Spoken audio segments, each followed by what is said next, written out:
वेदवेद्ये परे पुंसी जाते दशरथात्मजे वेद प्राचेदसादासीत् साक्षात् ராமாயணாத்மனா. வேத வேதாந்தங்களே ஸ்ரீ ராமாயணமாக பிறந்தன. ராமாயணத்தில் அந்த வேதத்தை முழுவதுமாக கற்ற ஆஞ்சநேயருக்கு தனி சிறப்பு. அவரை ராமனே கொண்டாடி பேசுகிறார். ரிக்வேதம், யஜுர்வேதம், சாமவேதம், அதர்வண வேதம் அனைத்தும் கற்றவர்தான் ஹனுமானை போல் பேச முடியும். ஆகவே ஆஞ்சநேயர் முழுமையும் கற்றிருக்கிறார் என்று ராமன் கொண்டாடி இருக்கிறார். ராமனிடத்தே சொல்லின் பட்டத்தையே பெற்றவர் ஹனுமான். அவரை வணங்கினோமானால் ராமபக்தி ஏற்படுவது உறுதி. அதோட ஆரோக்கியம், வாக் சாதுரியம், அதாவது பேச்சு வன்மை, எடுத்த காரியங்களை முடிக்கும் திறல், இது அத்தனையுமே பெறுகிறோம்னு சொன்னால் இதில் எந்த சித்து வேலையும் இல்லை. நாம் அவரை வணங்க வணங்க நம்மிடத்தில் பக்தி வளருகிறது. பக்தி வளர வளர பெருமான் நமக்கு நெருக்கமானவன் ஆகிறார். அவ்வளவு பெரியவர் நமக்கு நெருக்கமாக இருந்தால் அப்ப எந்த காரியம்தான் நிறைவேறாது? இதன் படிக்குத்தான் பக்தி நமக்கு உயர்ந்ததாக உள்ளது.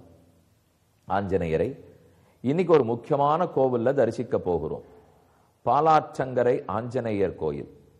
பொள்ளாச்சியிலிருந்து வால்பாறை போகும் மார்க்கத்தில் 14வது கிலோமீட்டரில் உள்ளது இத்திருக்கோயில். வாயிலிருந்தே பார்த்தால் இயற்கை எழில் கொஞ்சுகிறது. ஆற்றங்கரையில் இருக்கிறபடியால் அதுக்கே ஒரு தனி சிறப்பு. ஆற்றங்கரை கிடக்கும் கண்ணன், கடல் கிடக்கும் மாயன், உரை கிடக்கும் உள்ளத்தெனக்குன்னு திருமழிசையாழ்வாருடைய பாசுரம். ஆற்றங்கரையில் பலவிடங்களில் பெருமாள் சயன திருக்கோலத்தோடே உள்ளார். அது காவிரி ஆற்றங்கரையில பார்க்கலாம், வைகை ஆற்றங்கரை, தாமிரபரணி ஆற்றங்கரை. அதை போல இங்கும் ஒரு ஆற்று கரையிலேயே சுவாமி எழுந்துருளி உள்ளார். இந்த ஆற்றின் நடுவில் இருக்கும் ஒரு பெரிய பாறை, அந்த பாறையிலேயே இவர் மண்மூடி போயிருந்ததாகவும் அங்கிருந்து எழுந்துருள பண்ணி பிரதிஷ்டை பண்ணதாகவும் உள்ளூரார் கூறுகிறார்கள். ராமபாதத்தை தனி திருக்கோயிலில் சேவித்துக் கொள்கிறோம். ஆச்சரியமான சேவை. இந்த பாதம் கொண்டுதான் கல்லு மண்ணு மேடென்று பாராமல் ராமன் நடந்தார். மெல்லணமேல் முன்துயின்னா இன்னினி போய் வியன்காண மரத்தின் நிழல் கல்லணமேல் கண்டுயில கற்றனையோ காகுத்தா கரியகோவே. குலசேகராழ்வாருடைய பாசுரம். இதுவரை ராமன் மெல்லிய பஞ்சனை மெத்தையில் தான் உறங்கி இருக்கிறான். ஆனா இப்போது அவன் கானகம் வந்த விராப்பாடு, கானகம்படி உலாவி உலாவி என்று ஆங்காங்கு நடக்கிறார். எத்தனையோ காத தூரம், மைல் கணக்கில் அயோத்தியிலிருந்து தெற்கு நோக்கி நடந்தார். இத்தனை சமயமும் எவ்வளவு முள் குத்தித்தோ, எவ்வளவு கல் குத்தித்தோ, எத்தனை ரத்தம் பிறகித்தோ, அது ராமன் திருவடிக்கே உண்டான பெருமை. அந்த திருவடி, அதனுடைய பெருமை, அதனுடைய எளிமை அனைத்தையும் பாதுகையினிடத்தை சேவிக்கிறோம். பாதத்தை தரிசித்தோம். அடுத்த ஆஞ்சநேயரை சேவிக்க போகிறோம். அவருடைய கோயில் சன்னிதானம். சன்னிதானத்தினுடைய கதவுகளே அவ்வளவு வேளப்பாடுகளோடு உள்ளன. இந்த கதவில் 2 புறத்திலும் ஓரொரு திருக்கோலத்தில் ஆஞ்சநேய சுவாமி காட்சி கொடுக்கிறார். அதாவது தாவத் தொடங்கும் கோலம், கதையை பற்றி இருக்கும் கோலம், அமர்ந்து ராமனுக்கு தொண்டு புரியும் கோலம் என்று பல திருக்கோலங்களில் உள்ளார். வேலப்பாடு அமைந்த மரக்கதவையே தரிசித்துக் கொண்டு உள்ளே ஆஞ்சநேயரை சேவிக்க போகிறோம். வலது கை அபயஹஸ்தம், அஞ்சேல். எந்த விதமான தீய சக்திகளையும் கண்டு அஞ்சேல். உனக்குள்ளேயே இருக்கும் தீமகளான அகங்காரம், மமகாரம், காமம், குரோதம், இது முதலானவற்றை கண்டும் அஞ்சேல். இது எதை கண்டு உனக்கு பயப்பட வேண்டிய தேவையில்லை என்று கூறி வலது கையால் அபயம் என்று காட்டுகிறார். இடது கையால் கதையை பற்றி இருக்கிறார். நீண்ட நெடிய வலிமையான கதை. ஒரு பக்கம் கதை, ஒரு பக்கம் அபயஹஸ்தம். இந்த அழக சேவிச்சுட்டோம். ஆனா இங்க ஒரு ஆச்சரியமான செய்தி காத்திருக்கிறது. இப்ப பூமிக்கு மேல் ஆஞ்சநேயர் எழுந்துருளி உள்ளார். இவரே பழைய ஆஞ்சநேயராய் பூமிக்கு கீழே இப்போதும் எழுந்துருளி இருக்கிறார். அவர்தான் முன்னாள் மூலமூர்த்தியாக இருந்தாராம். தற்போது இந்த ஆஞ்சநேய சுவாமி உள்ளார். அவர் பூமிக்கு கீழே எழுந்துருள பண்ணப்பட்டுள்ளார். அவர் எப்படி இருப்பாருங்கிறதை பக்கத்துல சித்திர ரூபத்தில் நாம் சேவித்துக் கொள்ளலாம். இப்படித்தான் அவர் கீழே இருக்கார். முன்னால் இவர் மேலதான் இருந்திருக்கார், இப்போது கீழே இருக்கிறார். இதோ சித்திர ரூபத்துல சேவிச்சுக்கிறோம். இதே ஆஞ்சநேயர் கைகளை மேல தூக்கிட்டு இருக்கார். வலக்கையை தூக்கி அபயஹஸ்தம், ஆருக்கும் அஞ்சேல் என்ன அங்க அபயஹஸ்தம். அதே போல் இடது கை கதாஹஸ்தம். இப்ப மேல இருக்கிற ஆஞ்சநேயரும் அப்படித்தான் உள்ளார். ஆனா இவர் இப்படி அபயஹஸ்தம், ஆனா தூக்கின அபயஹஸ்தமாக. ரொம்ப ஆச்சரியமான ஆஞ்சநேயர். இப்படி இவரையும் அவரையும் இன்று சேர்த்து சேவித்துக் கொள்ளும் பாக்கியம் பெற்றோம். சோமந்துரை சித்தூர் பாலாற்றங்கரை ஆஞ்சநேயர் கோயில், பொள்ளாச்சியிலிருந்து வால்பாறை போகும் மார்க்கம். அந்த ஆஞ்சநேயருடைய அருளோட அடுத்த சர்க்கத்தின் சரித்திரம் என்னன்னு பார்ப்போம். சுந்தரகாண்டம் 17வது சர்க்கம். ராவணன் உள்ளே நுழைகிறார். அரக்கிகள் அத்தனை பேரையும் ஹனுமான் பார்க்க போறார். என்ன பேச்சுவார்த்தை நடக்க போறதுன்னு பார்க்கிறார்கள். இதுதான் இனிமே சரித்திரம். சீதையை கண்டுவிட்டார். சீதையினிடத்துல போய் பேசி தார்னு அறிமுகப்படுத்தி கொண்டு ராமனின் நாமம் பொறிக்கப்பட்ட மோதிரத்தை கொடுக்க வேண்டும். ஆனா அதற்குள்ளாக நடக்கிறது இதெல்லாம். எல்லா அரக்கிகளும் சுத்தி உட்கார்ந்திருந்தார்கள். இரவு பொழுது, விடியற்காலை பொழுது, பாதி தூங்கியும் தூங்காத நிலையில் இருந்தார்கள். அவர்களையெல்லாம் ஆஞ்சநேயர் பார்க்கிறார். அதற்குள் ஏதோ ஒலி கேட்கிறது. பலரும் உள்ளே நுழைகிறார்கள். எச்சரிக்கை எச்சரிக்கை, பராக் பராக் என்கிற சத்தம் கேட்கிறது. ராவணனே உள்ளே நுழைகிறான். அவன் நுழைந்து என்ன பேசினான்ங்கிறத பார்க்கணும். அதுக்கு முன்னாடி அரக்கிகளை பார்க்கிறார். ஏகாட்சீம் ஏககர்ணாஞ்ச கர்ண பிராவரணாம் ததா சததர்ஷ விதூரஸ்தா ராட்சசீர் கோர தரிசனாக. பார்க்கறதுக்கே பயங்கரமா இருக்கா. ஏகாட்சி ஏக கர்ணிகைகள். ஒரு காது தான் இருக்குமா, ஒரு கண்ணு தான் இருக்குமா, ஒரு மூக்கு தான் இருக்குமா, யாரை பார்த்தாலும் வாயால கடிச்சே சதையை பிடுங்கிடுவாளாம். இப்படி இருக்கிற பயங்கரமான ராட்சசிகள். அதிகாயோத்தமாங்கீஞ்ச தனு தீர்க்க சிரோதரான் தஸ்தகேசியும் ததாகேசியும் கேச கம்பளதாரிணின்.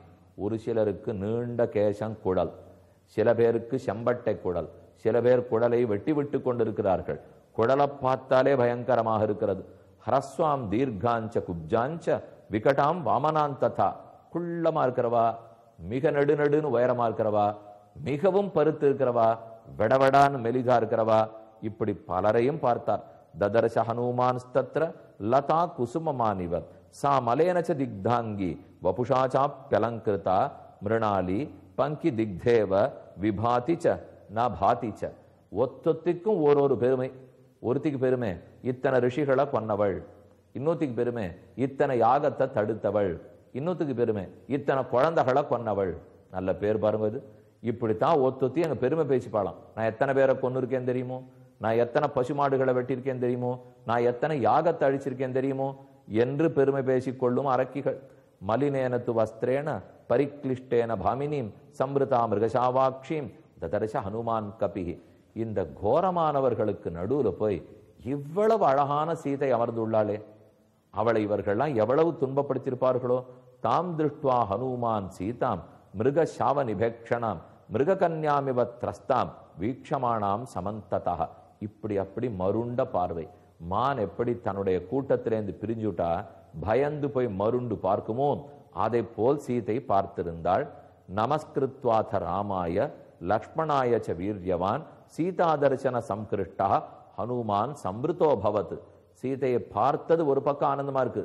ராமனுக்கு வணக்கம், சுக்ரீவனுக்கு வணக்கம், லக்ஷ்மணனுக்கு நன்றி, சீதை இருக்கும் இடத்தை நமக்கு காட்டி விட்டார்கள், சந்தோஷப்படுறார். ஆனா சீதை என்ன நிலைமையில இருக்கான்னு பார்த்து ரொம்ப வருத்தப்படுறார். இப்படி பார்க்கவா இருக்கும். உடனே குதித்து போய் அரக்கிகள் அனைவரையும் அழித்து சீதையை காக்க வேணும்னு மனசு துடிக்கிறது. ஆனா தூதனா வந்திருக்கோம், நாம தேவையற்ற நடவடிக்கையில இறங்கக்கூடாது. தளிர் நிறத்தால் குறைவில்லா தனிச்சிறையில் விளப்புற்ற கிளிமொழியால் காரணமா என்ன ஆழ்வாருடைய பாசம். தனி சிறையில் விளப்புற்ற கிளிமொழியால். இந்த சிறையில் தனியாக சிறைப்பட்டாலே எதற்கு பேசுறது அவ்வளவு இனிமையா சீத்தை பேசுவாளாம். வளவளான்னு பேச மாட்டா, சுருக்கமாகத்தான் பேசுவாள். ஆனா இனிமையாக பேசுவாள். அவள் பேச்சை கேட்க கேட்கத்தான் ராமனே ஆசைப்பட்டான். அப்படி இருக்கிறவ 9 மாசங்களா பேசாமல் இங்கே வந்து சிறை புகுந்திருக்கிறாள். செம்பன் நீழ்முடி எங்களி ராவணன் சீதை என்பதோர் தெய்வம் கொணர்ந்து வம்புலாங் கடிகாவில் சிறையா வைத்ததே குத்தமாயித்து காணீர் அஞ்சினோம் தடம் பொங்கத்தம் பொங்கோன். இது திருமங்கியாழ்வாருடைய பாசுரம். அவர் ஒரு ராட்சசனா தன்னை நினைச்சுக்கிறார்.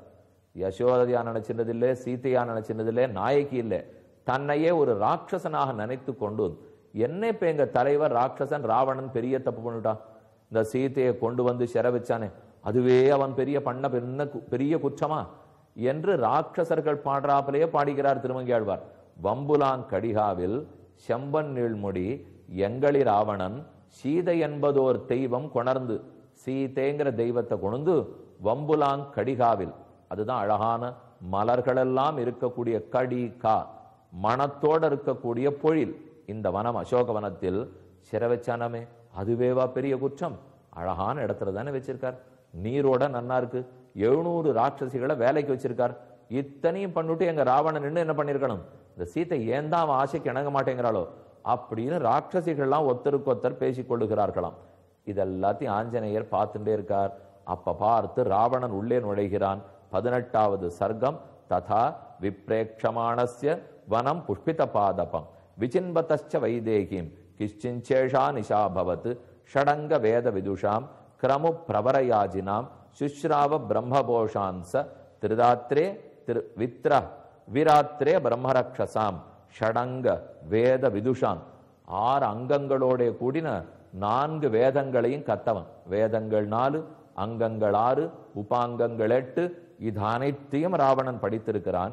ச சர்வாபரணை யுக்தா விப்ரைச்ரியம் அனுத்தமாம் தாம் நாகைர் விவிதைர் ஜுஷ்டாம் சர்வ புஷ்பக பலோபகைஹி. பெருத்த யானமேர்ல தான் பவனி வருவார், பல்லக்கில் தான் ஊர்வலம் வருவார். அப்படிப்பட்ட ராவணன் காமத்துக்கு வசப்பட்டு சீதையை இசைவிச்சுடனும் நம் ஆசைக்கவ இணங்கணும் என்கிற எண்ணத்தோட வருகிறான்.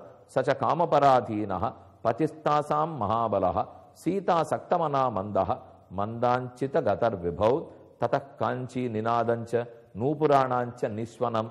அவர் கையில போட்டுருக்கிற அணிகள், காலில் போட்டுருக்கிற அணி, இடுப்புல போட்டுருக்கிற சதங்க, அதெல்லாம் ஒலிக்க ஒலிக்க ஒரு பெரும் சக்கரவர்த்தி போல உள்ள வந்தான்.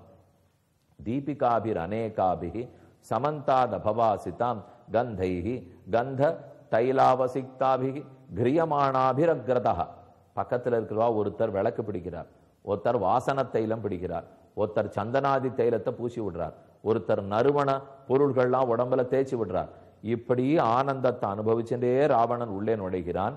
தம் பத்திர விடபே லீனஹ பத்திர புஷ்ப சதாவிருதா சமீபம் உபசங்கிராந்தம் விஜ்ஞாத்தும் உபசக்கிரமே அபேட்சமானஸ்து ததா ததர்ஷ கபிகுஞ்சரஹ. அவ்வளவு தூரத்துல வரைச்சே இவர் தான் ராவணன்னு முதல்ல ஆஞ்சநேயருக்கு தெரியல. கிட்டக்க வரார், புரிஞ்சு போச்சு. 10 தலை இருக்கு, உடம்பு பெருசா இருக்கு, பெரும் குரலோட வருகிறான். இவன் தான் ராவணனா இருக்கணும். எவ்வளவு படித்தவன், எவ்வளவு பெரிய வீரன், எவ்வளவு ஆற்றல் உள்ளவன். ஆனா அனைத்தும் தவறான வழியில பயன்படுத்தப்பட்டு விட்டதே என்ன ஹனுமான் நினைச்சிருக்கிறச்சேவே ராவணன் உள்ளே நுழைந்து ராவணோயம் மகாபாகு இதி சஞ்சிந்திய வானரஹ சோயமேவ புராசேதே புறமத்தே கிரோத்தமே. இவனைத்தானே நம்ம அங்க பார்த்தோம். ஒரு அரண்மனையா தேடின்னு வரைச்சே ராவண அரண்மனைக்குள்ள போய் பார்த்தோம். அப்ப இவனைத்தான் கண்டோம். இவன் தான் ராவணன். என்ன பேசுகிறான்? ஒருவேளை சீதையின் இடத்துல மன்னிப்பு கேட்க வந்திருப்போமோ? பார்ப்போம்னார். ஆனா வேறு நடக்கிறது, பார்ப்போம். தற்போதைக்கு